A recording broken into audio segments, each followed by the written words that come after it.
Alright guys, I'm back with another video for you today, and this is a video I've been wanting to do as I've been a fan of LT Piver for some time, but they've recently done a rebranding and relaunching of the fragrances, and I'm sitting here with Vanessa who works for LT Piver, and we're going to go over the house, some of their new fragrances, perhaps compare them to the original fragrances, talk about the history, and also their presence at ScentFest SF. So Vanessa, thank you so much for doing the video with me. Thank you as well for coming and visiting us in Paris here. Yes. Hello everyone, and I'm glad to be here with you today. Thank you.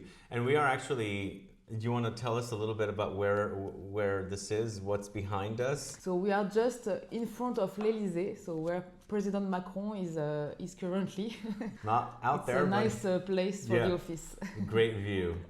So tell us a little bit about the history of the brand. I've been a fan of the brand for a while. I've been a big fan of Héliotrope. I've worn it so much. I've got multiple bottles. But the brand's known for a lot of other things. But tell us a little bit about the history. So the brand was created in 1774, so it's been more than 250 years that the brand exists. And now with this new collection of eau de parfum, it's the rebirth of the brand, even though the brand never stopped selling during the history. And we also produce everything in Chartres, in our own factory. So we will go over the history with reviewing as well the perfume, and step by step you will learn more about the history of LT Piver. And LT Piver stands for Louis Toussaint Piver, which is one of the founder of the brand. So the founder of the brand is Louis Toussaint, but were there other founders that were not mentioned as a founder? Because he took the name, right? It was his name. It was his name, yeah. They started with Pierre-Guillaume Dissé, and it was Dissé Piver at the beginning. Oh. And then after it evolved to Louis Toussaint Piver. Okay, and then they started the name of the brand, originally it started with the name of a store which was called À la Reine des Fleurs. And it's also the name of the first fragrance of the brand. Okay, so they started in the 1700s. Exactly. Yeah. So tell us the history then. Like, you have some historic archives, you have a book. We have many archives. You can see here, for example, we can have some picture overview of the former factory, if you see here, which is part of the history. We have also former labels. We have also a catalog of the product. Here you can see the catalog. I will open the pages. Such beautiful stuff. Here, so this is, for example, the pages for Haute Cologne des Princes, which is also a fragrance that we have reborn in Eau de Parfum version. You mentioned something about the brand having 5,000 pieces at one time? Exactly. At one point in the 18th century, the brand grew and they were expanding worldwide, but also in their catalog, they used to have more than 5,000 references. So it could be oils, soap, perfume, lotion, perfume, haute cologne, and they even add instant hair dye. Oh wow, lots of stuff. So they came way before Guerlain then? Yeah. Guerlain actually was trained and at LT Piver. He started in 1822 in LT Piver, and he stayed there for 6 years. Oh wow, that's awesome. Before launching his own company. All right, so let's talk about the fragrances then. Yeah. What is the first fragrance you want to talk about? So the first fragrance, we will go over the chronology of the perfume. So the first fragrance is À la Reine des Fleurs. It means the Queen of Flowers. And the fun fact about the perfume is normally the Queen of Flower is the rose, but there is no rose inside. So they were already very playful at the time. So this one, À la Reine des Fleurs, is the name of the first store of the brand. It was called À la Reine des Fleurs, which means the Queen of Flower. And you can see on the packaging, all what you can see is inspired by our archives. This one was worn by and inspired by Marie Antoinette, the Queen, and worn by her as well. Oh wow, so this one is the recreation of the original formula. Exactly. In original formula, it was in Eau de Cologne? It was in Haute Cologne. They started with Eau de Cologne, and all the Eau de Parfum that you have here have the same structure as the Haute Cologne, but in a new, more modern and more niche version in Eau de Parfum. So we took the same structure because the formula are our own formulas, and we added, twisted them with new ingredients to have something more current and more modern for this eau de parfum version. But the structure is the same, and also we produce everything in our own company in Chartres. Oh, nice. So you did say there was no rose in here. No. There's a little bit of a rosy nuance, maybe, perhaps? Not even. So No? it's more about aromatic herbs. So it's more like the idea of a garden during the summer with the herbs warmed by the sun. And you have more lavender, thyme, rosemary. And it was also at the time how the perfume were made with aromatic herbs. Yeah. There is something rosy happening, maybe like peony, but it's quite fresh. There's a lot of citruses I'm smelling and a lot of aromatics for sure. So it's very unisex, even though it's called Queen of Flowers. All of our fragrances are unisex. The brand has always made products and fragrances that were unisex during the time. Wow, great. Just to show you the packaging as well, you can see here everything was inspired by the brand archives. Even beautiful inside, Such you can see here the labels that were taken over by our archives. We can review them. We will try to show them after with you to show you the albums of some of our labels. Yeah, this is beautiful work. How long did it take for you to? Is this like inspired by the original artwork, or? It is the original artwork, yeah. Oh, it's the original. It's inspired by the labels that we have found, the product that we have found. All the collection has been inspired by our archives. It was either reinterpretation or proper artwork from the archives. So you mentioned something about here the other day to me. What was this little autograph or something? Yeah, they were already aware of counterfeit, so they were creating very complex fragrances up to 100 ingredients to avoid being counterfeit, and they also add little notes indicating guarantee against counterfeit. Awesome. With the signature of LT Piver. So they knew about the counterfeits way back then, I guess. Exactly. All right, so that is Reine de Fleurs. So what should we talk about next? Reine des Fleurs, so it was 1774, and now we can go in 1850, where there was a lot of changes in political regimes, and there was the time where the art of perfume evolved and in the art of refinement. Okay. So it was inspired, this fragrance was inspired by the people who had a noble destiny, the princes and also emperor like Napoleon, who liked to wear it, and even the... So Napoleon wore this? Yeah. Did he also drink it? The legend says so. He used to pour some of the Haute Cologne des Princes on a sugar and eating it. Nice. So this fragrance is a very fresh fragrance. It's an icy breeze of mint. Minty, yeah. So you have three types of mints. You have curly mint, spearmint, and peppermint. It's quite cooling. Yeah. Yeah. Very refreshing. Very refreshing. It's inspired also by the English barbershop. Oh, really? So in this fresh idea after the barbershop. But yeah, this is like something you'd wear when it's very hot, because it does have that cooling effect. And I think it'll totally quench your, not your thirst, but if you're like warm, it'll cool you off. The very minty, yeah, lovely. I can sense that there is a bit of a modernity in there, but for sure there's a lot of classic touches. Inspiration, yeah, of the cologne.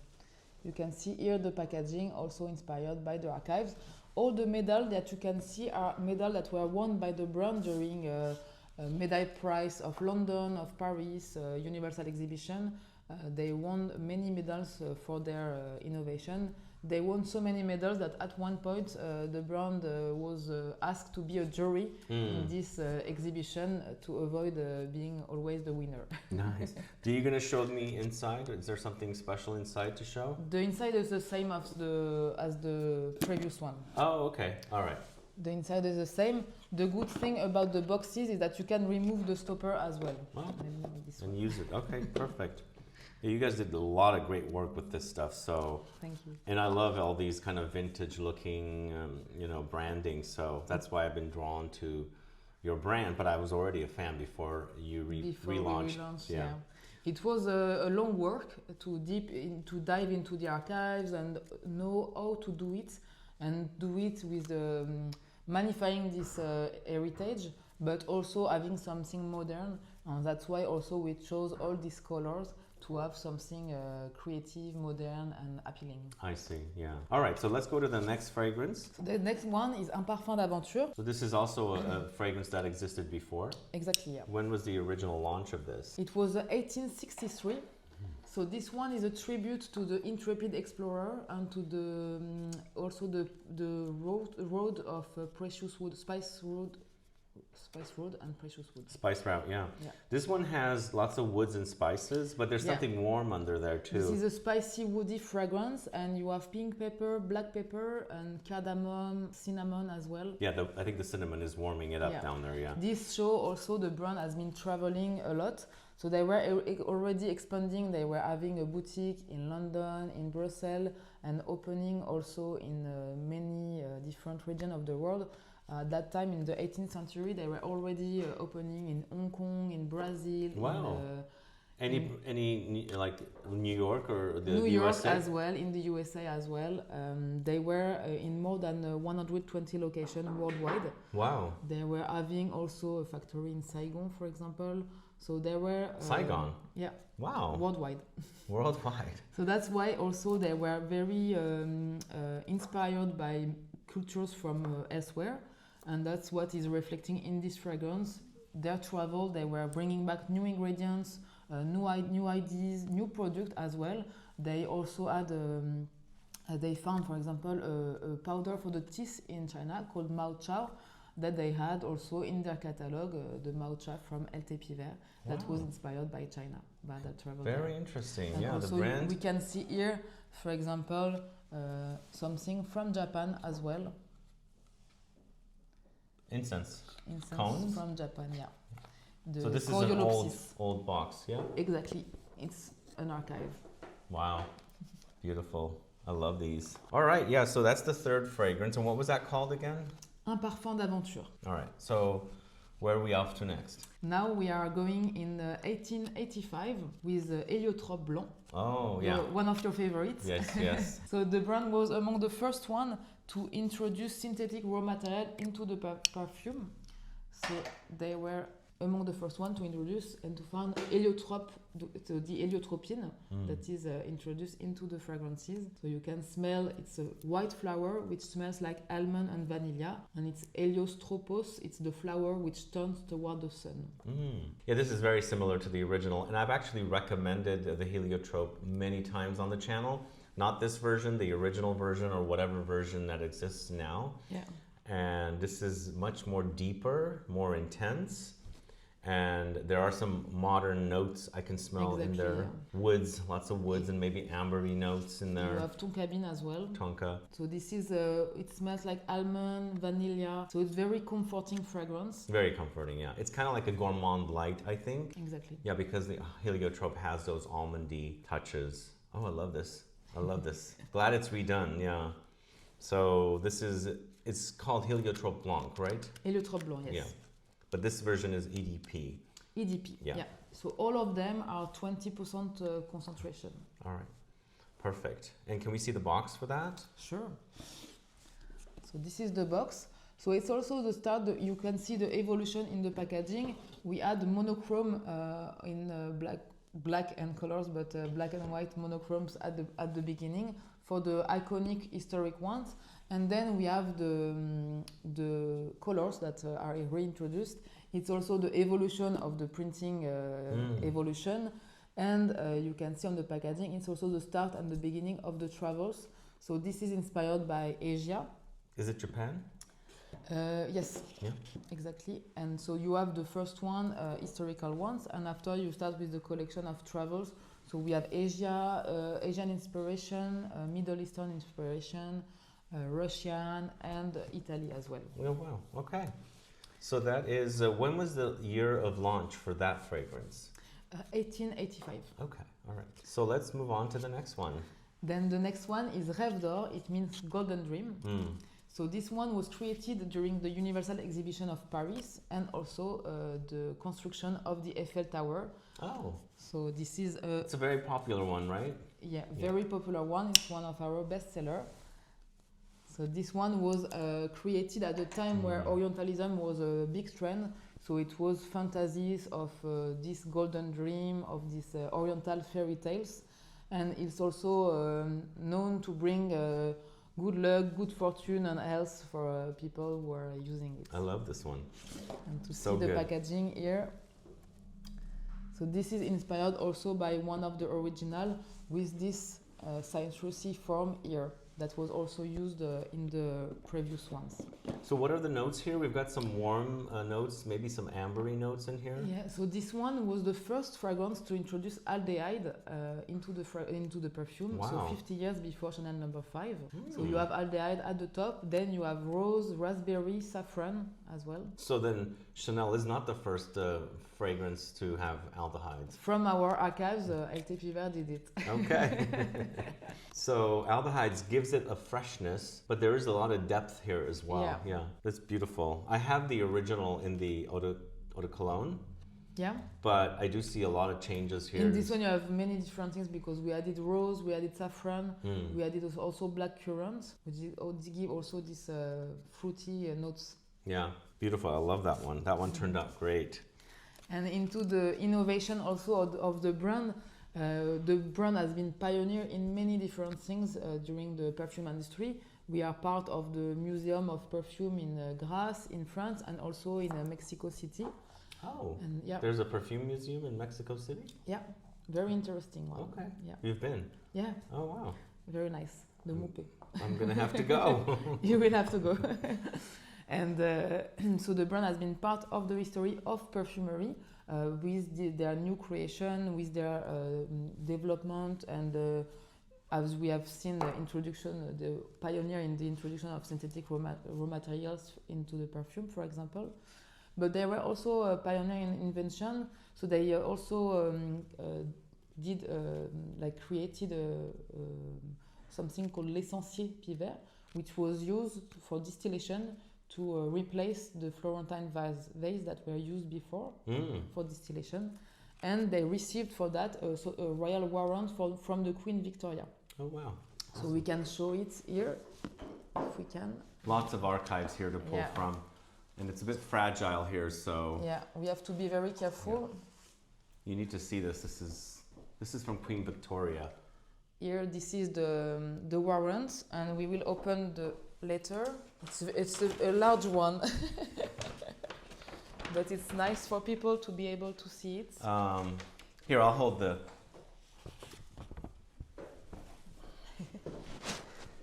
This is gigantic. Yes, it's really huge. It's taking the full screen. Wow. So this is a letter. Yeah. And what does the letter say?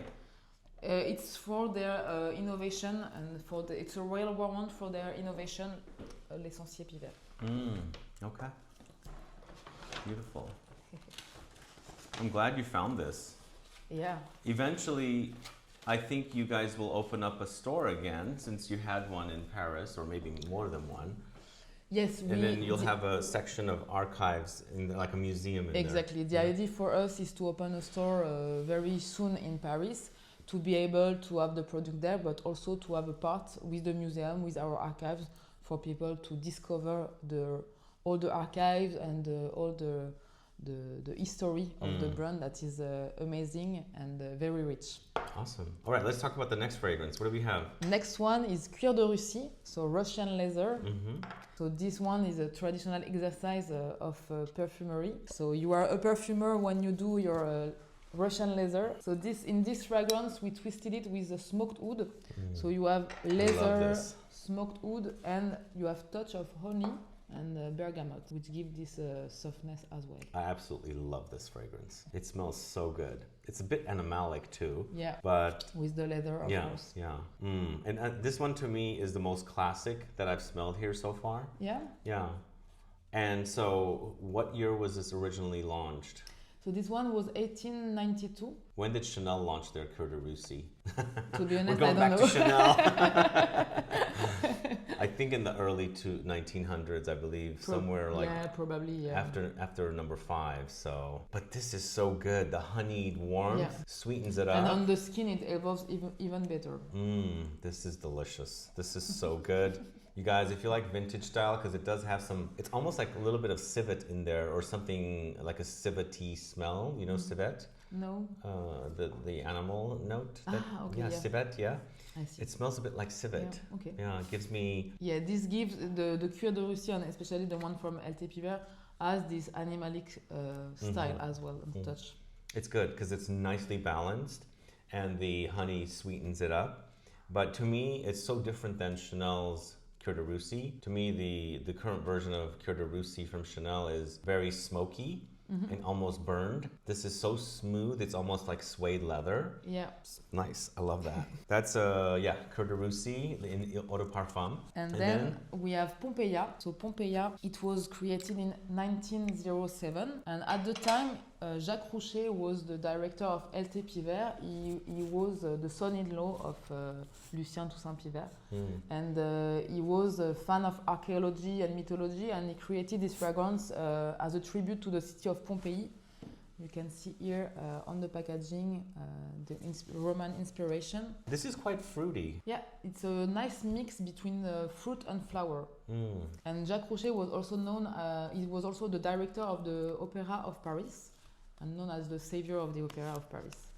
So, and he was, this is a tribute to the city of Pompeii. So this unite flower and fruit. So we have added peach and orange in this fragrance with jasmine and iris. So this smells very different than the original from what I remember. Yes, this is still a chypre, but floral chypre, but in a more like modern way, thanks to the peach that was added. And we added also some saffron.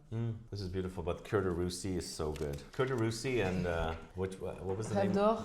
Yeah, Rêve d'Or is just amazing. And to show you also the inspiration, as always, we have the inspiration from our archives. So we can see here, this was a box of soap from our archives of soap with Pompeïa fragrance.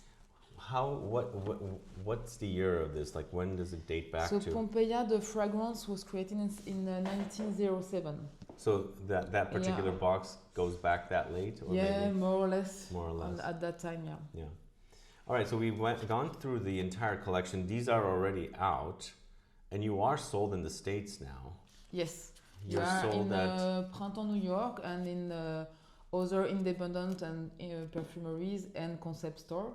So you can find us on our website on piver.com. We have the list of all our stores in the US, and more to come. More to come. Yeah, let's talk about this one here. So this one is a new one. It will be our new launch for July, the new surprise and new launch of the brand. This we start a new collection of Extrait de Parfum. So this will be a concentration of 30% with a new collection, always inspired by our archives. So this one was inspired by the Lost Civilization. Okay. And it's called Nohiba? Nohiba, yes. Okay. Was it originally called Nohiba? Yes, it's okay. also one of the fragrances of the brand. You can see, just to show. Oh, this is very vintage. I love that. So this one we are in we have papyrus, olibanum, cinnamon, vanilla, and amber. Do you have some cumin in there? That's what I like about it. Can I try it? Maybe. Can I try it on skin? Sure. Ooh. It's very warm, very spicy, but there is cumin in there. I can smell it. Or something is acting like We'll cumin. add it to the... It was not in the major notes that we highlighted, but probably. So this is coming out soon. What? In July. July. Yeah. So what are the prices of the original fragrances now and the extract? So in dollars, it's $275 for the Eau de Parfum, and then the Extrait Parfum will be slightly higher. Slightly higher, okay. And you also have small sizes, as I see here. Exactly. So we will launch also in July. We will launch 40 ml, so a travel size. Beautiful bottles. Perfectly available. So these are mock-ups, but the idea will be to have a packaging with handkerchief. So you can see here the packaging with the 40 ml, with the handkerchief here that you can see. That will go with the fragrance. So the handkerchief is used for what? To scent it? Yeah, it was an old way also of perfuming yourself. So you could spray or put perfume on your handkerchief and then have it on you in your pocket or also in your bag or in your coat. So a little smell goes everywhere. Exactly. You can smell good everywhere. So, and this one is personalized with the brand logo. Going back to Nohiba, I'm getting a lot of rose now. Did you say there was rose in here? I didn't, but yeah, there is some of it, yeah. And also in the brand, the brand was a global brand. As we said, we had more than 5,000 references, and it could be many different products. We also have an emblematic product, which is Iris Milk. So it's a body lotion that was created by the brand at the time, that we have also relaunched. You can see here the packaging. So it's called Iris Milk. Yeah. And it's and I can show you softens the body or something? It's a very light fluid. You can see here. It's a moisturizing body milk. Yeah. And this is one of the original bottle. That looks like a wine bottle. And it was created for Le Bon Marché. Oh, wow. Okay. So you have a couple of more archival things. Can we I will go show over? one where we didn't see more in details. Un parfum d'aventure, for example, to show you the inspiration on the packaging of this archives. We can see here the palm tree here on the side that we can find also in the archives. And then one of the original bottle of Héliotrope Blanc.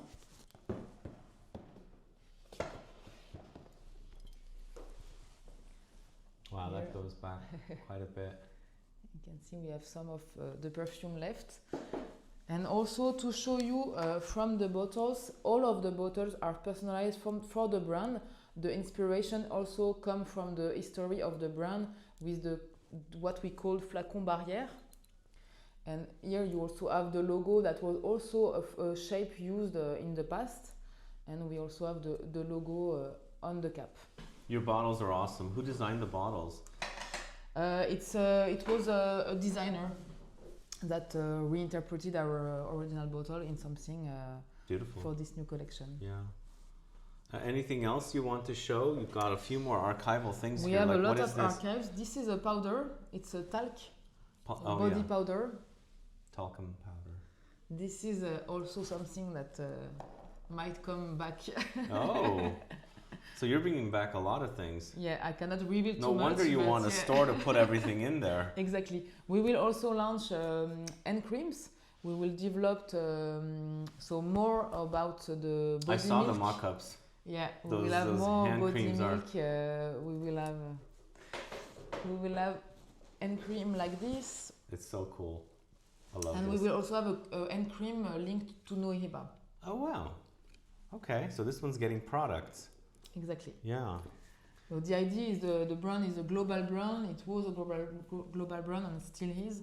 So we will continue developing product, perfume, but also other products, body care product, and also home fragrances products. We will launch a full collection of candles by the end of the year. And probably diffuser as well for next year. Okay. So will you have the original eau de colognes with the eau de parfums in the store? Is that how it's going to be? Probably yes. Yeah. Because the eau de cologne are still existing, we are still selling them, so it's part of the history of the brand. Yeah. And people also love to use cologne, and there is a big trend also of the comeback of the cologne. Oh really? Yeah. With the layering trend as well. So having the first cologne and then your eau de parfum on it. All right. So anything else you want to mention? I mean, I'm very excited that you're opening a store, but right now, if I was to come to Paris, where would I buy your fragrances in Paris? So we are also in independent perfumeries in Paris. So we are in the store called Marie Antoinette. Okay, I know him actually. Yeah. Yeah, I know. Yeah, I know you know him. Your official French sosie, right? Yes, exactly. It's funny that you're selling at Marie Antoinette when Marie Antoinette wore this one, right? That's why it's like a very good link, and we have others, so you can always find on our. You can also buy on our website directly.